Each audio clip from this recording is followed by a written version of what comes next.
about a promise keeper.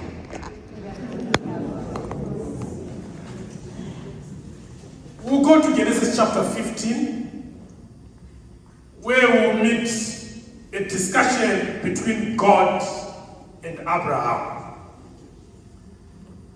At this time, Abraham had no child, but the Lord was talking about the seed of Abraham. At this point, Pharaoh the third was not in existence, but the Lord talks about him in Genesis chapter 15.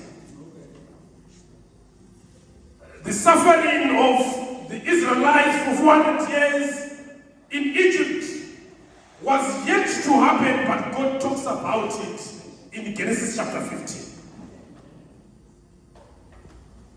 Then God says, after 400 years, your seed will come back to this place. And the Bible records that in the Eastern religion, when two make a covenant, they would slaughter a sheep, cut it into two. They were not allowed to kindle a fire. If God accepted the covenant, fire was supposed to come to heaven and burn the offering. So this happened later in the day. Abraham sees the fire and God working within this covenant. In Israel religion, what does it mean? It means that God was accepting that whatever we have agreed, it shall be. God was saying, if I'm not going to keep the terms and the parameters of this covenant, you've got the right to kill me. A promise keeper.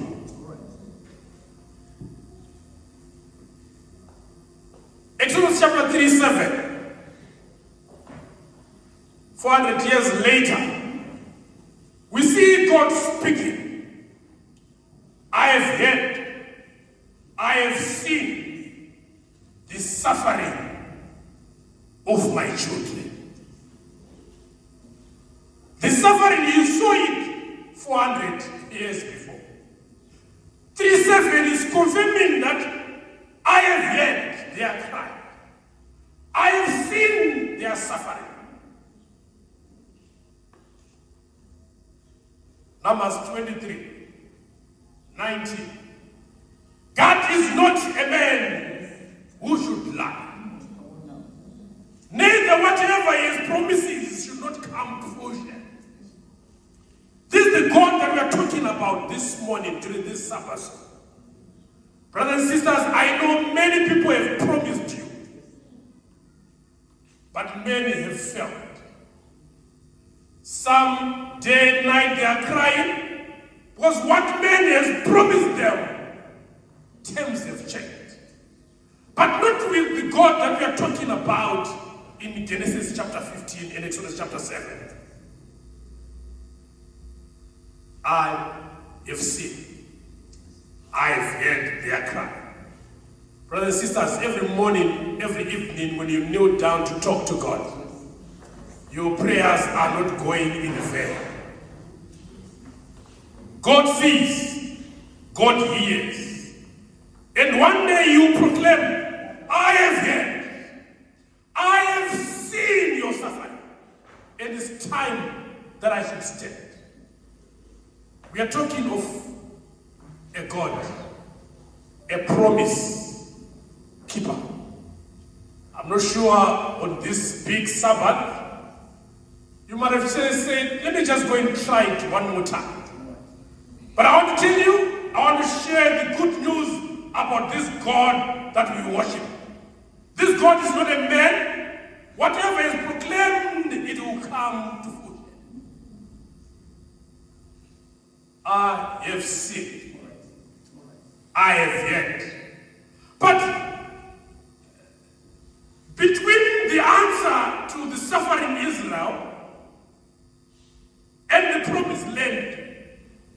stand Pharaoh.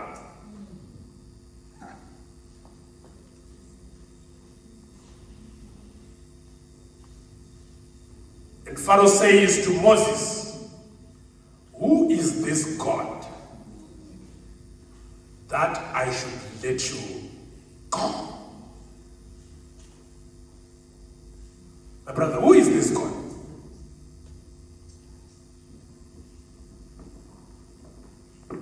And there we are now.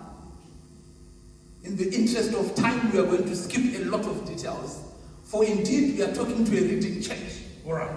There is nothing new we can say that the church has not heard before. But I hope there is a detail the church might have missed. Okay. And a message you might be sent the wrong way.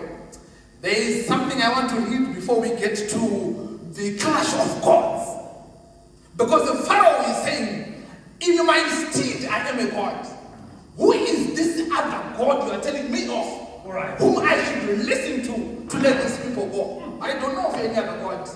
He is the same Pharaoh who said, now, I don't care. You know, if you read Exodus 2, it says, now, they came up a Pharaoh who did not know Joseph. Other versions say, now, who did not care about what Joseph had done. All right. He knew, but he did not care. Just as much as we know, but we do not care.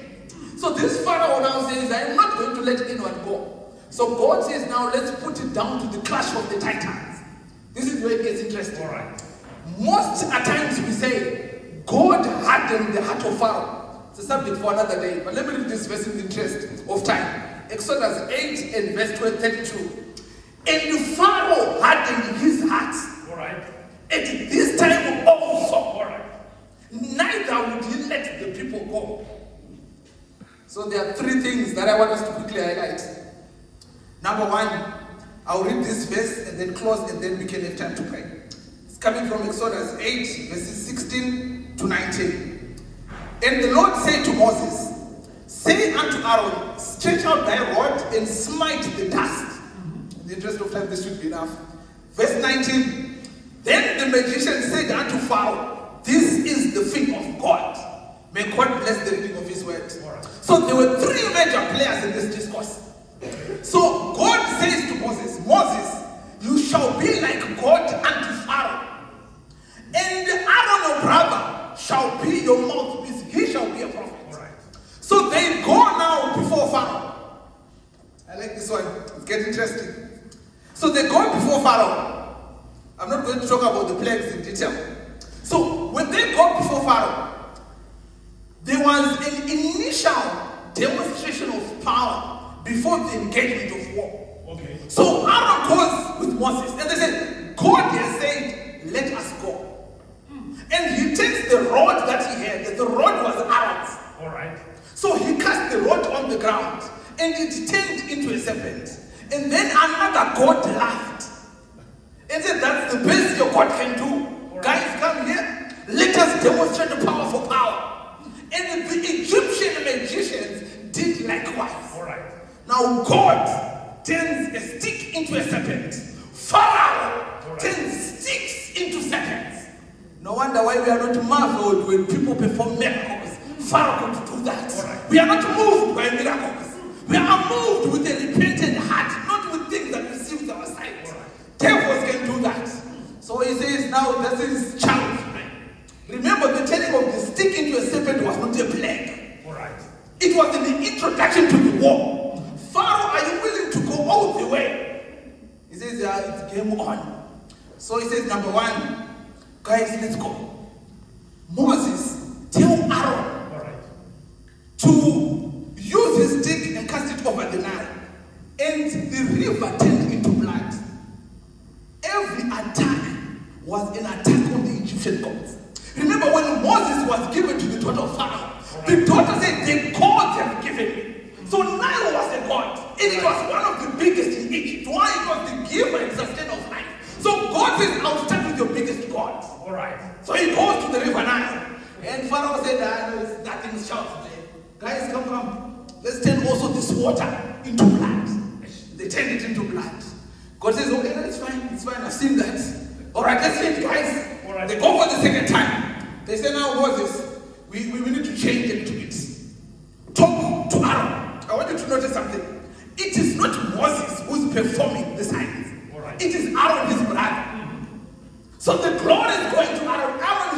major player in the science. All right. So he says, no, let us cause frogs to come out of the river. The frogs come out. And the Pharaoh calls these guys, frogs are nothing, they're Egyptians. Let us call frogs also, and frogs came out. And then Exodus 8 and 16, God says, okay, if you are driving a manual car, people will drive manuals to understand this. Right. He says, no, let us change the gears. Okay. Because the Pharaoh needs to understand he's playing with a bigger power. So God says now, Moses, tell Aaron to smite the dust, not the ground. All right. Come on, get this detail. He says, smite the dust. It's easier to smite the ground because it's invisible. God says, no, I want the dust that raises from the ground to be smitten. All right. All right. So now God says, okay, it's fine.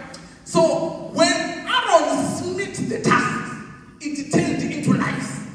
Then the Pharaoh said, that's nothing. Guys come. And the guys came and tried and said, oh, boss, I know we're now dealing with a greater power. All right. This is now the finger of God we are now dealing with. And from there, he started realizing the gears have changed. Sure. Things are becoming bad. I'll quickly skip on. So now, when Moses gave that instruction to Aaron, it was his last one. So God says now, Aaron, you are done. Where we are going now, Moses, you are not the major player. So the first three, the serpent, the water, the frog, the lice, they belonged to Aaron. All right. But God says, Moses, it's now your turn. Pharaoh needs to know he's dealing with greater powers. So he causes the masses of flowers, causes flock to die. There's an outbreak of both. This is Moses Right. talking to Pharaoh, telling God to God. Because God had said, Moses, you are now a God. So it was a God against a God before the greater God intervened. The God to God, and Pharaoh realized, yeah, things are getting. I love the ninth plague now. The ninth plague now, it says now here, there was an overwhelming darkness. It was so dark it could be touched. You could touch the darkness. If you had the knife, you could cut it. That's how dark it was. So in the darkness now, Pharaoh says to Moses, All right. if I am going to see you again, you are dying. On the ninth one, the first, Moses, the next time you and me were going to cross paths, one of us is dying. And when the death decree was passed, now let me talk about something. Before the great day of his coming, Right. there is going to be a great darkness in the world, just like that of the ninth plague. Sure. The world is going to be so dark to the extent that the people will not be shy walking naked. Why? They are walking in the darkness. Now, let me tell you something, people. When we see what's happening in and around our world, it's a sign we are living in a time of the ninth plague. A greater darkness is upon the earth. Why you are in the dark? Yes, there's nothing to be shy about. So the world, since it's living in darkness, it does not shy walking around naked. Why? They're in the dark. Go from Garbude, we're in the dark. No one will notice. No one will see. The world is living in a greater darkness. But I love now the 10th plague. So Moses, you've played your part. Aaron, you've done well. The one that's about to come, you are not qualified, Aaron. Moses, sit down. All right. This needs the God of gods to deal with these people. All right. So the death decree, I love it. Because only God can declare it. Some people have told you you are worth nothing, you amount to nothing, you go nowhere. There are decrees you need to say only God can decree this one. When a matter of life and death, he who holds life says, no, the 10th one, leave it to me. Let me deal with the Egyptians. So on the very 10th plague, allow me to submit this to the church. Just before the day of his coming, I want you to notice something. On the 9th plague, there are two groups. There is a light on the side of the children of God, and there is a darkness in the same space. We are living in a time when the two will coexist, but not commingle. So those who are in the light, those stay in what? In the light. Those in the darkness will remain in the darkness. I just don't know when the darkness decree is going to be pronounced. He who is righteous, let him be righteous still. He who is holy, let him be what? Holy still. The fearful thought, my brother, before we pray. we are going to sit together when the decree has been called. All right. And the elders will continue to fight to give announcements. All right. And the head elder is supposed to give this announcement. Sure. People will censure people whom grace and mercy, All right. whom the doors have already shut to say no, and will continue to censure people whom heaven has already said censure time is over. And the elder censuring, his name will not be found in the book of life. But he's sitting pods, saying, I want to censure someone. Then heaven will say, the death decree has been called. All right. Only those with the blood on their doors. Later, when I come home, say, I'm a zero to Kakara. Nobody able to wangawaina kuna Jesu. Wasambwa ile murofa nenye. Kana wasambwa moyo wakachini. We are living in a time when we are playing religion. Most of us at times we are here simply because we cannot afford not to be here.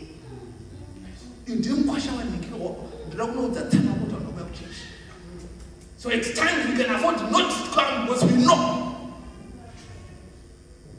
But I love the death decree because it is the one that is going to liberate us. The time is coming, my brothers and sisters, we don't have much time. Decisions need to be made. I was reading Hymn 116. When you find time, please read it. The Shona version and the English version are two different songs. The English one says now, you don't even try to conquer sin. You have no room for Jesus. You don't put efforts whatsoever. So as we pray, may God help us to take life and religion serious. Now when the groups are singing, may it be to the glory of God. When you sing here, if we could whistle in church, we could whistle for some groups. Not by Baba. But may God keep you and may your names remain in the book of life. I want to pray with someone. Can you help me to be serious about my life and my religion? I remember my elder asked the question last Sabbath and he said, now, I know if I were to be asked, or maybe if I were to ask myself, am I going to heaven? You've got the answer. You know whether you're going or you're not what? You're not going. So shall we have time to pray? So anyone says, God help me, I want to be serious about my religion. Where's our pastor? Okay, no, that's fine. Okay, we'll still have a word of prayer. Anyone saying, God, please help me to be decisive about life. You want to have